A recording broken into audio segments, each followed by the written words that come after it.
बिस्मिल्लाहिर्रहमानिर्रहीम।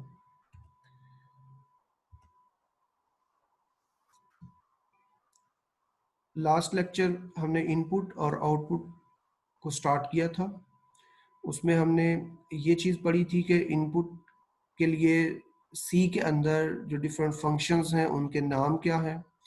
फिर आउटपुट के लिए जो फंक्शंस हैं प्रिंट एफ और पुट एस, उसमें हमने प्रिंट एफ को पिक किया था और प्रिंट एफ की पूरी डिटेल समझी थी कि प्रिंट एफ के दो पार्ट होते हैं। फर्स्ट पार्ट उसका जो है वो कंट्रोल स्ट्रिंग कहलाता है, दूसरा पार्ट जो है वो आर्ग्यूमेंट लिस्ट कहलाता है। जो कंट्रोल स्ट्रिंग होती है या जिसको फॉर्मेट स्ट्रिंग भी कहते हैं, उसके अंदर हम अपना टेक्स्ट, एस्केप सीक्वेंस और फॉर्मेट स्पेसिफायर जो है ये लिखते हैं। और कामा के बाद जो आर्गुमेंट लिस्ट होती है इसके अंदर हम कोई एक्सप्रेशन लिख सकते हैं, किसी कांस्टेंट को डायरेक्ट लिख सकते हैं या किसी वेरिएबल को भी लिख सकते हैं। ये तीनों चीजें हम आर्गुमेंट लिस्ट के अंदर दे सकते हैं। आप डायरेक्ट एक्सप्रेशन भी दे सकते हैं आर्गुमेंट लिस्ट के अंदर, सिर्फ a plus B.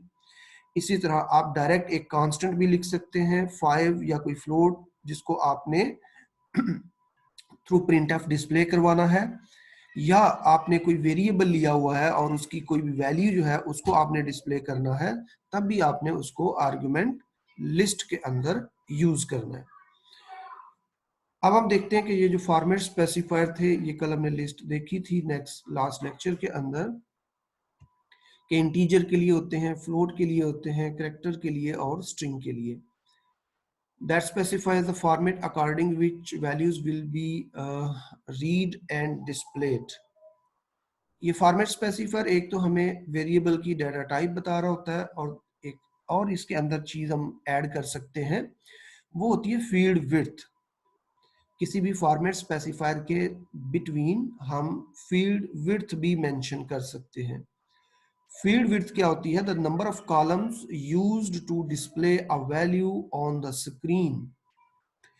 It if the value is less than the field width then it display the spaces। यानी कि जब वो रिजल्ट दिखाएगा हमें, हम कहते हैं कि हमारे पास एक वैल्यू है और उसको हमने नंबर ऑफ कॉलम्स बता देते हैं कि उसको 5 कॉलम या 6 कॉलम के अंदर डिस्प्ले कर दो। वैल्यू अगर हमारी छोटी है, 2 कॉलम की है, और हमने उसको 6 कॉलम के अंदर डिस्प्ले करने के लिए कहा है, तो बाकी वो स्पेसिस लगा देगा। अब ये स्पेसिस शुरू में भी आ सकती हैं और लास्ट पे भी वैल्यू के जा सकती हैं।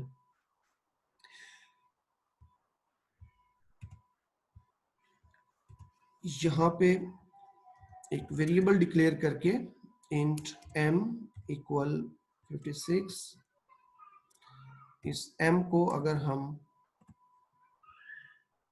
डिस्प्ले करवाते हैं, m को, ये जब हमें वैल्यू नजर आएगी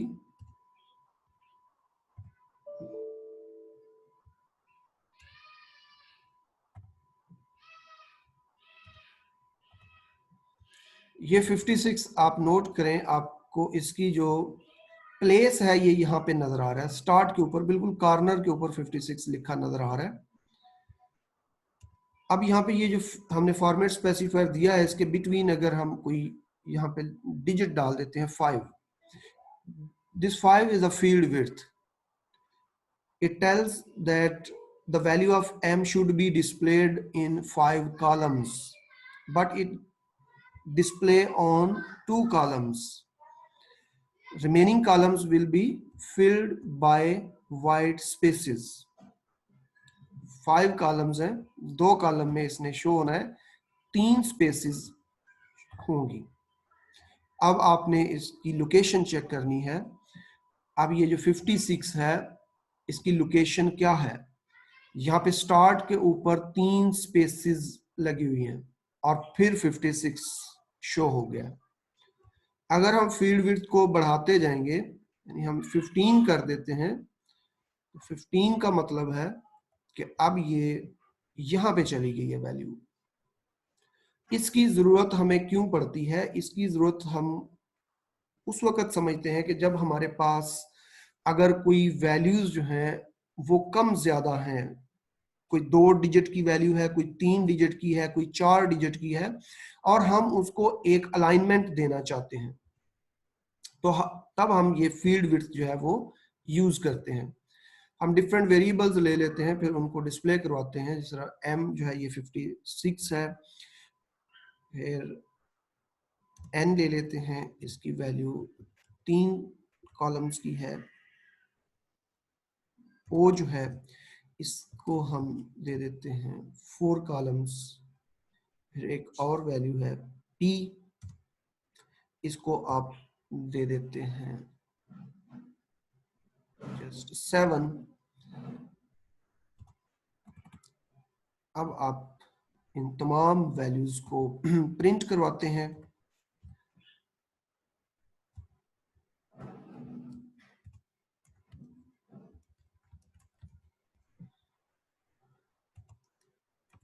N O P, हमारे पास 4 वैल्यूज हैं, 4 प्रिंटफ हम लगा लेते हैं। आप नोट करें कि ये जो वैल्यूज शो हो रही हैं ये हमें इस तरह शो हो रही हैं। पहली लाइन पे 56, दूसरी लाइन पे 2 3 4, तीसरी लाइन पे 2 3 4 5 और फिर 7। हम चाहते हैं कि जिस तरह हम एडिशन करते हैं तो उसमें 6 के नीचे 4 आना चाहिए और 4 के नीचे 5 हो और 5 के नीचे 7 हो। यानी जो अलाइन है वो किस तरफ होना चाहिए, राइट की तरफ तमाम वैल्यूज एक सीध में होनी चाहिए, जबकि ये लेफ्ट की तरफ अलाइन है। ये अलाइनमेंट आपको नजर आ रही है, 5 के नीचे 2 है और 2 के नीचे 2 और फिर 7। हम चाहते हैं कि ये 6 के नीचे 4 और 4 के नीचे 5 और 5 के नीचे 7, यानी जिस तरह हम एक नंबर डिफरेंट वैल्यूज को ऐड करते हैं तो हमें एक अलाइनमेंट में वो नजर आ रहे हैं, उस तरह हम इनको शो करना चाहते हैं।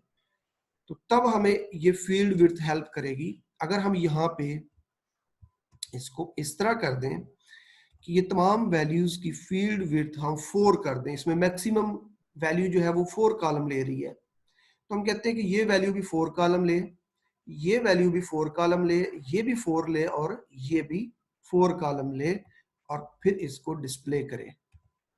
तो देन आप देखें तो आपको ये वैल्यूज इस तरह अलाइन की हुई नजर आएंगी।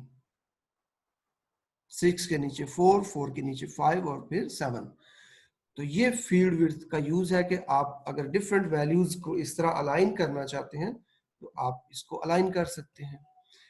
आप इसको और थोड़ा अवे लेके जाना चाहते हैं तो इसको आप यानी कि मिनिमम आप 4 फील्ड विड्थ दे दें, मैक्सिमम आप बेशक 9 कर दें, तो ये 9 तक चला जाएगा। अब ये वैल्यूज थोड़ी और अवे हो गई हैं। 9, पहली 9 का मतलब है कि m की वैल्यू जो कि 56 है ये 9 कॉलम्स में शो करे, तो 2 कॉलम ये ले रहा है, 7 स्पेसेस यहाँ पे आ रही हैं। फिर ये 3 कॉलम है तो 9 का मतलब यहाँ पे 6 स्पेसेस हैं इस वैल्यू के साइड फ्रंट पे। ये 4 है तो इसके फ्रंट पे 5 स्पेसेस होंगी, सो ऑन इस तरह। फिर ये चला, ये तो हो गया इंटीजर के लिए फील्ड विड्थ का यूज, समझ गए होंगे आप। इसके बाद हम फ्लोट के लिए देखते हैं कि फ्लोट के लिए फील्ड विड्थ को आप किस तरह से लगाते हैं। अब हम यहाँ पे फ्लोट का कोई वेरिएबल ले लेते हैं, यही ले लेते हैं m को ही। बाकी लाइंस को मैं फिलहाल एक दफा कमेंट कर दूं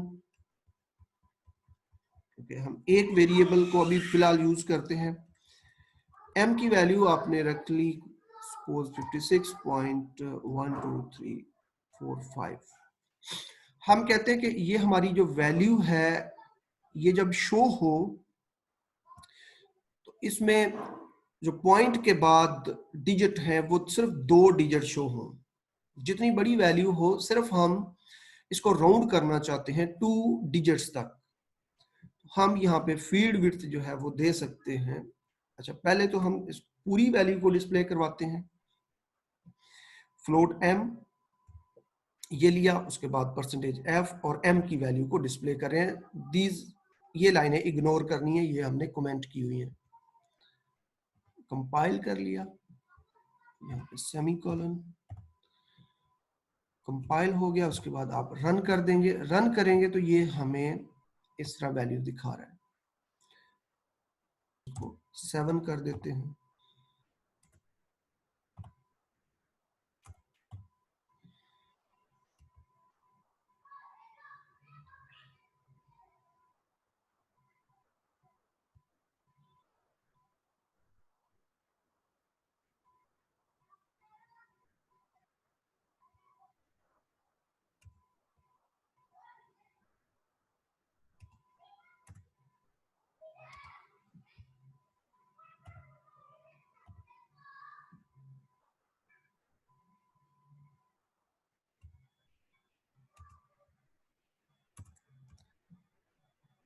चले हम इस पे यहाँ पे इसकी परसेंट खुद सेट करते हैं 0.3,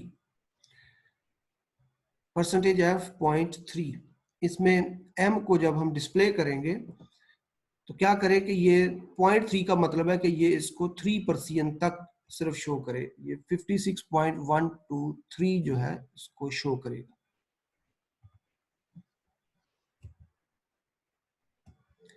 बाकी वैल्यू जो है ये ट्रंकेट हो गई है। अब इसमें जब ये ट्रंकेट करेगा तो ये अगर 4 है तो ये 3 ही रहेगा।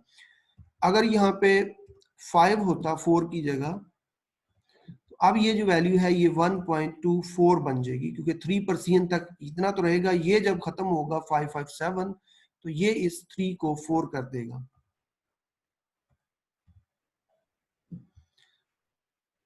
56.124 4 इसलिए हुई है ये वैल्यू क्योंकि ये जब 557 खत्म हुआ है तो इसमें आखिरी डिजिट ये वाला जो 5 था ये इस वैल्यू को 4 कर देगा, यानी 5, और अगर 5 से बड़ी वैल्यू हुई तो ये यहाँ पे 4 हो जाएगा।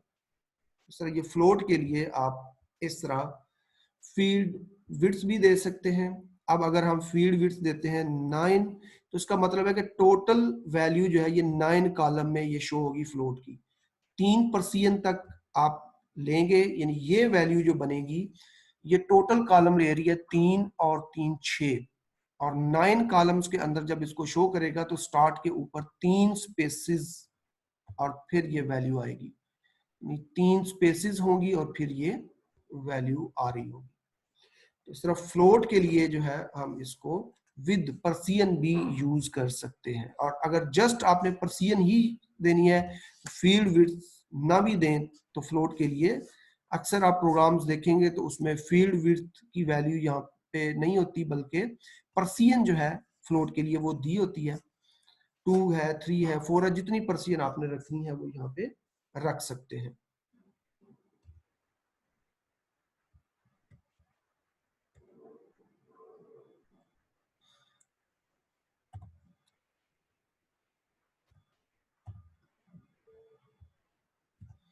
अब अगर हम वही पुरानी वाली एग्जांपल पे आ जाते हैं। अब यहाँ पे ये 9 के साथ आप माइनस भी ऐड कर सकते हैं। जब ये माइनस यहाँ पे अगर फील्ड विड्थ के अंदर आ गया, वैल्यू के साथ ये माइनस नहीं है, ये फील्ड विड्थ के साथ माइनस है। तो फील्ड विड्थ के साथ माइनस लगने का मतलब है कि अब स्पेसिस जो है वो पहले शो नहीं होगी, बल्कि पहले वैल्यू शो होगी, बाद में स्पेसिस शो करेगा। इस वैल्यू के लिए ये क्या होगा कि ये वैल्यू अब पहले शो होगी, क्योंकि हमने m की जो फील्ड विड्थ है वो 9 ही है, लेकिन साथ माइनस लगा दिया। तो माइनस क्या करता है, माइनस जो है वो पहले वैल्यू को शो करता है, यानी लेफ्ट साइड पे वैल्यू होगी फिर स्पेसिस लगेंगी। अब ये स्पेसिस हमें नजर तो आ नहीं सकती, लेकिन वैल्यू शुरू में आ जाएगी और आखिर पे जितनी भी स्पेसिस होंगी वो लगी हुई होगी। तो ये माइनस का काम ये होता है। सिंटैक्स फील्ड विड्थ का ये हो गया, विड्थ डॉट पर्सियन, यानी फ्लोट के लिए आप पर्सियन का यूज करेंगे, इंटीजर के लिए सिर्फ width. And if minus is used then value will be left justified. Left justified का मतलब पहले वैल्यू होगी और फिर आखिर पे स्पेसेस लगेंगी।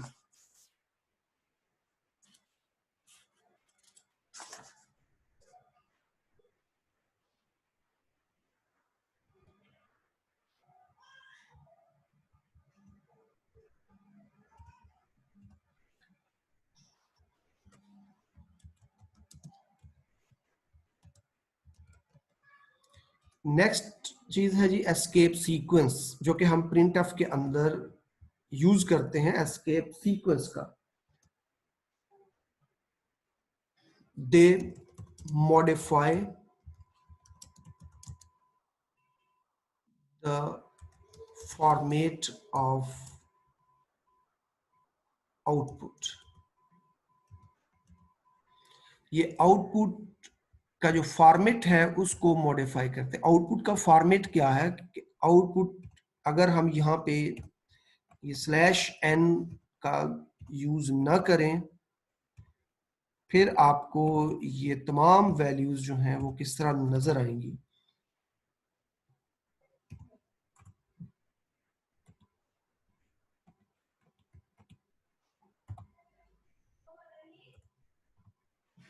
आपको ये तमाम वैल्यूज इस तरह नजर आ रही हैं, जो कि कोई अंडरस्टैंडिंग नहीं बन रही कि ये इतने वेरिएबल्स जो हैं इनकी वैल्यूज क्या हैं। तो ये जो आउटपुट है इसको आप मॉडिफाई करना चाहते हैं। आप चाहते हैं कि हर वेरिएबल की वैल्यू सेपरेट होके आए। किस तरह सेपरेट होके आए? या तो नई लाइन पे आए या इनके दरमियान फिर स्पेसिस बने।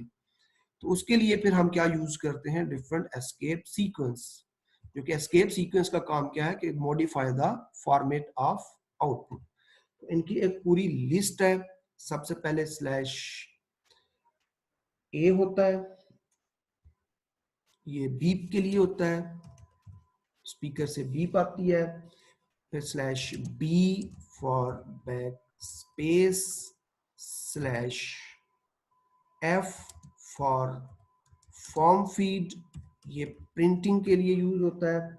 Slash N for new line, slash R for carriage return, for slash T for tab, ये स्लैश वी भी एक होता है, ये वर्टिकल टैब देता है। एक होता है स्लैश सिंगल कोट, फिर slash double quotes, slash double slash, ये इस तरह होते हैं। अब वन बाय वन देखते हैं कि इसको किस तरह से हम करते हैं। स्लैश बी स्लैश ए, ये जो है ये एस्केप सीक्वेंस जब हम यूज करेंगे प्रोग्राम के अंदर, तो ये क्या करेगा? ये स्पीकर से एक साउंड आएगी।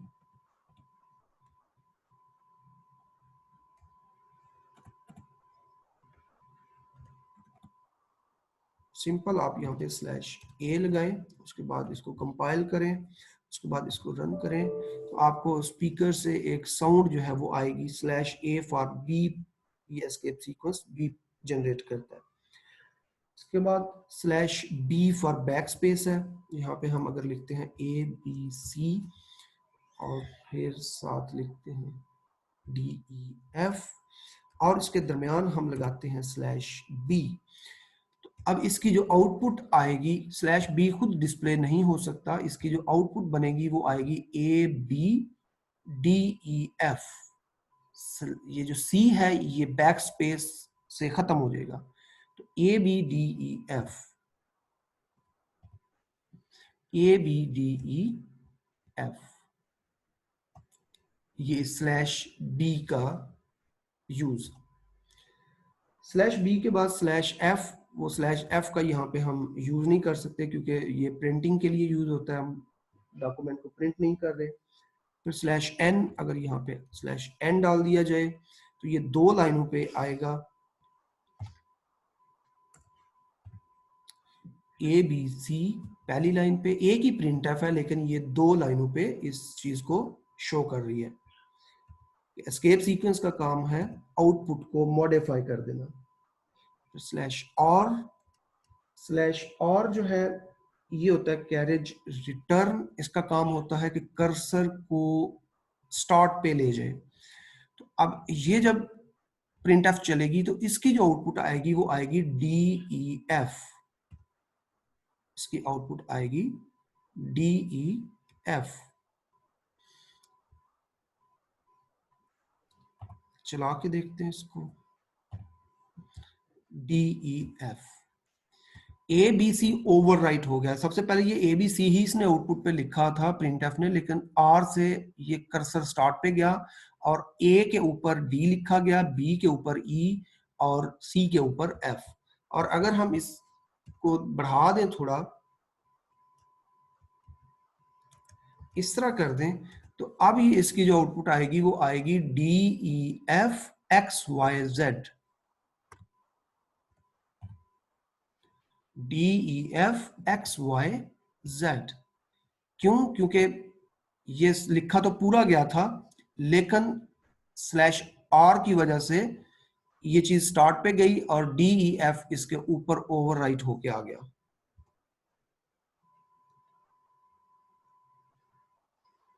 स्लैश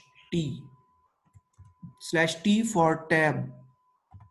यहां पे हमें जो आउटपुट है इसके दरमियान स्पेस नजर आएगी, ये डी ई एफ, ये पहला टेक्स्ट, उसके बाद स्लैश टी और फिर डी ई एफ। तो स्लैश टी जो है उसने यहाँ पे एक टैब क्रिएट कर दिया है, एक स्पेस दे दिया है।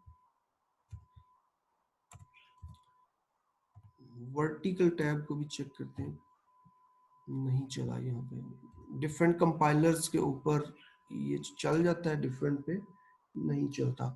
तो स्लैश वी को रहने दें। उसके बाद स्लैश सिंगल कामा। आप कहते हैं कि जो ये आउटपुट है डी ई एफ, इसके ऊपर सिंगल कामा शो हो, यानी डी ई एफ के ऊपर सिंगल कामे भी लोग लग गए हैं। तो आप डी ई एफ के ऊपर जो सिंगल कामे लगा रहे हैं, उन हर सिंगल कामा के शुरू पे आपने एक स्लैश लगानी है। तो फिर आपको जो डी ई एफ है इसके ऊपर ये सिंगल कामास भी नजर आएंगे। और अगर आप चाहते हैं कि आपको सारी आउटपुट ये जितनी भी है इसके ऊपर जब शो करे तो डबल कोट्स भी लग के आए। एक डबल कोट तो प्रिंटफ के अपने हैं, ये तो लगने ही, अब ये तो डिस्प्ले नहीं हो सकते, ये डबल कम है। इसको जब हम चलाते हैं तो ये हमें शो नहीं होते। हम चाहते हैं कि डबल कामे शो हो, तो क्या हम इसके ऊपर इस तरह और दो कामे लगा दें तो ये चल जाएगा। वो क्या समझ रहा है? वो ये समझ रहा है कि आपने दो कामें शुरू किए, फिर दो कामें बंद कर दिए, फिर दो कामें शुरू करके दो कामें क्लोज कर दिए, तो ये उसका सिंटैक्स का पार्ट ही नहीं बन रहा। असल में हमने ये वाले जो कामें लगाए हैं ये तो डिस्प्ले करने के लिए लगाए हैं, तो ये डिस्प्ले नहीं हो सकते जब तक इसके शुरू पे स्लैश नहीं लगेगी। ये कामा भी डिस्प्ले नहीं हो सकता जबकि इसके शुरू में स्लैश ना लगे। अब जब ये चलेगा तो फिर ये हमें आउटपुट पे जब शो करेगा तो दो कॉमास आउटपुट पे भी दिखाएगा, क्योंकि ये बाहर वाले दो कॉमा प्रिंटफ के अपने हैं जो उसके सिंटैक्स का पार्ट है, और ये वाले दो कॉमा वैसे नहीं लगा सकते जब तक इनके साथ हम एस्केप सीक्वेंस का इस्तेमाल नहीं करेंगे। इसी तरह अगर आप शो करना चाहते हैं, जिस तरह ड्राइव लिखा होता है इस तरह आप सी कोलन स्लैश को शो करना चाहते हैं, तो ये जब चलेगी तो ये सिर्फ सी कोलन नजर आएगा, ये स्लैश तो एस्केप करैक्टर है, ये हमें नजर नहीं आ सकता। क्या कह रहे हैं?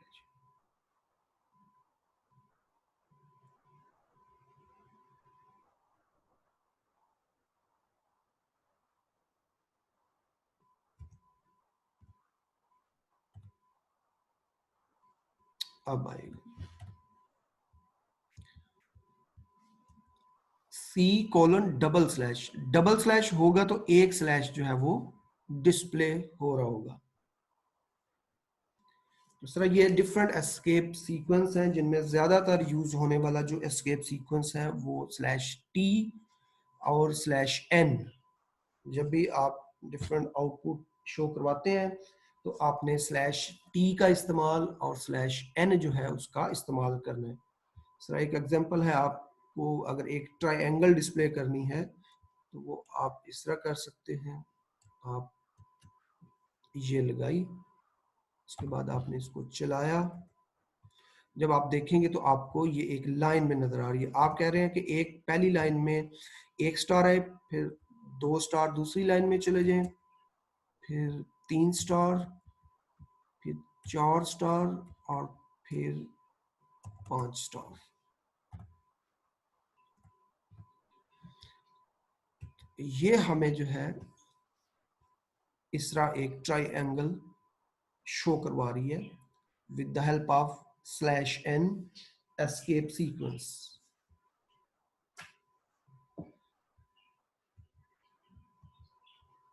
ओके, हम